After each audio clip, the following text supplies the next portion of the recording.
A political earthquake in America as Democrats pull off a stunning trio of victories in the first major elections since Donald Trump's return to the White House. From the streets of New York City to the state houses of Virginia and New Jersey, voters delivered a loud and unmistakable message. Change is in the air. Aarti Rana has this report. Wednesday brought in an entirely new political narrative for the Americans. Democratic candidates romping home in style, inflicting serious political damage to the grand old party. 2 states voted to choose women Democratic governors. In Virginia, history was made as Abigail Spanberger became the first woman to lead the state. The former CIA officer and moderate Democrat unseated Republican Governor Glenn Youngkin, restoring the governor's mansion to Democratic hands. My fellow Virginians, tonight we sent a message. We sent a message to every corner of the Commonwealth. A message to our neighbors and our fellow Americans across the country. We sent a message to the whole world that in 2025, Virginia chose pragmatism over partisanship. We chose our Commonwealth over chaos. Leadership that will focus on problem solving, not stoking division. We chose leadership that will always put Virginia first. In New Jersey, Democrat Mickey Sherrill prevailed in a fiercely fought race against Republican Jack Ciattarelli, continuing her party's winning streak in what became the most expensive governor's race in the state's history. We see how clearly important liberty is. We know that no one in our great state is safe when our neighbors are targeted, ignoring the law and the Constitution. But prosperity is equally essential. Liberty alone is not enough if the government makes it impossible for you to feed your family, to get a good education, or to get a good job. So in this country, that shouldn't be too much to ask. But right now, all of it seems at risk. Governors have never mattered more.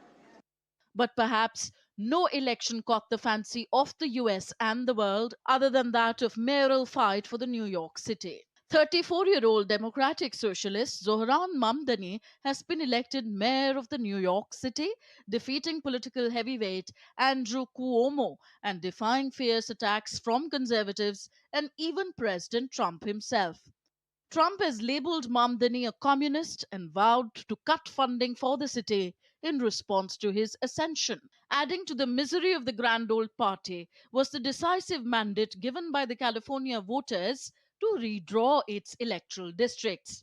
Interestingly, in California, voters approved a ballot measure to allow the state to redraw its voting district maps to make a handful of congressional seats more favorable to Democrats in the 2026 midterm elections, another blow to Donald Trump. The effort was spearheaded by California Governor Gavin Newsom, who is considering a White House run in 2028. President Trump, meanwhile, refused to shoulder any blame for the losses, posting on Truth Social that pollsters, not policies, were to blame.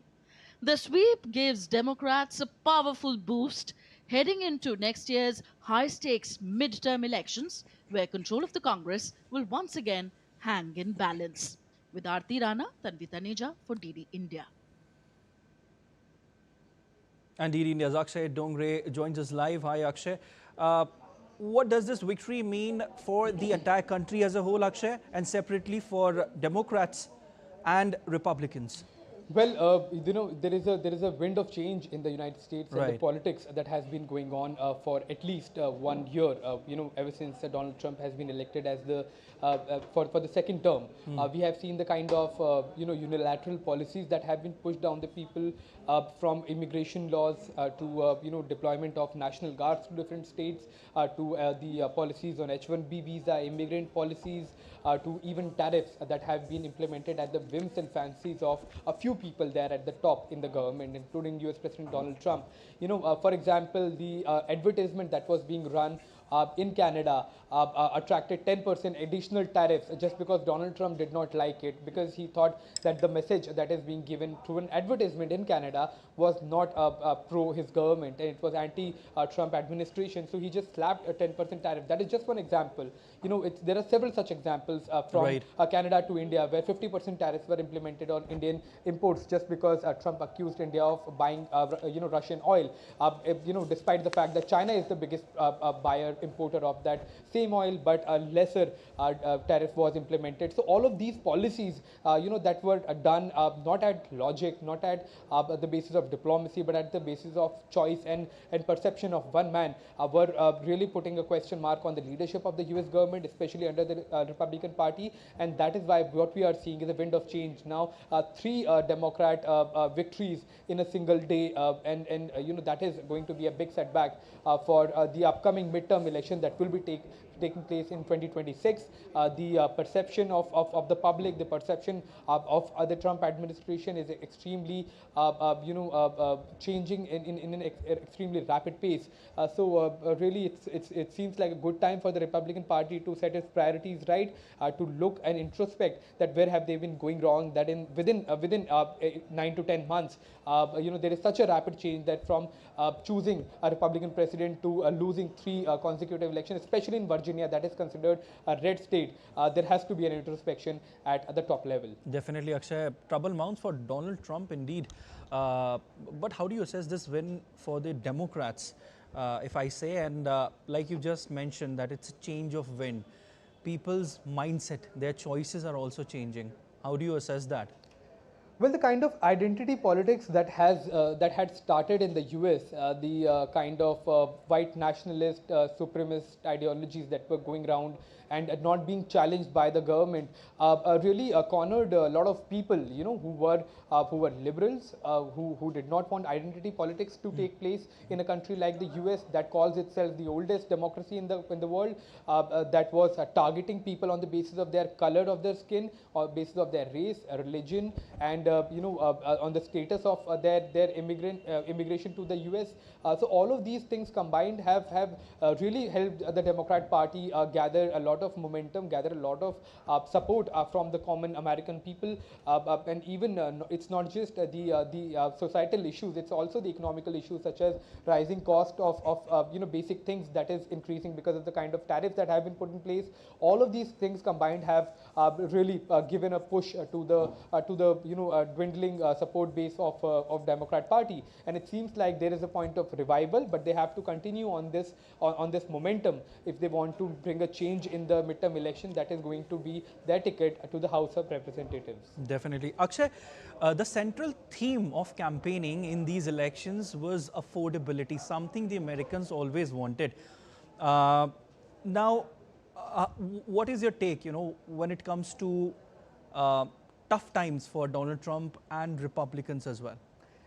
Well, speeches, words and rhetorics are not going to help people survive. That's not going to help people keep their families afloat, especially at a time when the government is in a complete shutdown. That can also be a major issue, a major reason behind these 3 losses for the Republican Party and the party candidates, because the kind of shutdown has impacted federal employees, it has impacted, and it has broken the record, moreover, on top of everything. Absolutely. Akshay. Absolutely, you're right. It has broken the record, and the kind of support people have given to Zohran Mamdani and other Democrat candidates clearly is going to be a big message to Donald Trump that his tantrums are not going to win him elections. It is going to be his policies and his decisions that is going to help the people of America, and not a Nobel Peace Prize that is going to help his popularity and let him win elections. Okay, Akshay, very quickly before we let you go. Do you think that had there been some other candidates on the same position, the result would have been the same? The candidates didn't matter much because it's the people's perception. They actually wanted a change. So how much did the candidates matter? Well, to great extent, yes. It was it was not so much in support of Zohran Mamdani. It was against the policies of the Trump administration, about his policies that have pushed people to a corner. People were there were people wearing T-shirts that MAGA for Mamdani. That means that even the most hardcore supporter base of Donald Trump. And it also means, Akshay, that MAGA has taken a hit. MAGA definitely has taken a hit. They are being questioned that, and even there are questions, introspection amongst the MAGA fan base that they fought for Epstein files that have not still been released. Right. That was the big issue there. Other issues such as affordability. The Republican Party fought elections, presidential elections on also the issue of egg prices. The egg prices are going up. That was a symbolic thing, that the grocery prices are going up. That were not helped, and all the focus has been on tariffs, on diplomacy, on how to project Donald Trump as the world leader, as somebody who has stopped so many wars. He keeps on counting number of wars and asking for the Nobel Peace Prize. So all of these things have really led to a question mark on the MAGA ideology as a whole. And it seems that if this thing continues, then it is going to be a difficult time for Donald Trump and the Republican Party in next year. In fact, Vivek Ramaswamy has questioned the identity politics that has been started by the Republican politicians as well as the support base, stating that that was something that was done by the far left. It is not something that was done by the Republican Party, and Republican Party should rise above the identity politics if they don't want to take another hit in the upcoming election. Definitely, and it's a clear message and also a shocking result ahead of the midterm elections as well, Akshay. Yes, absolutely. It is going to be a difficult time for the Republican Party to turn this thing around now from this point onwards. Right. And it is going to be a challenge, of course. All right, Akshay, thank you so much. We leave it there.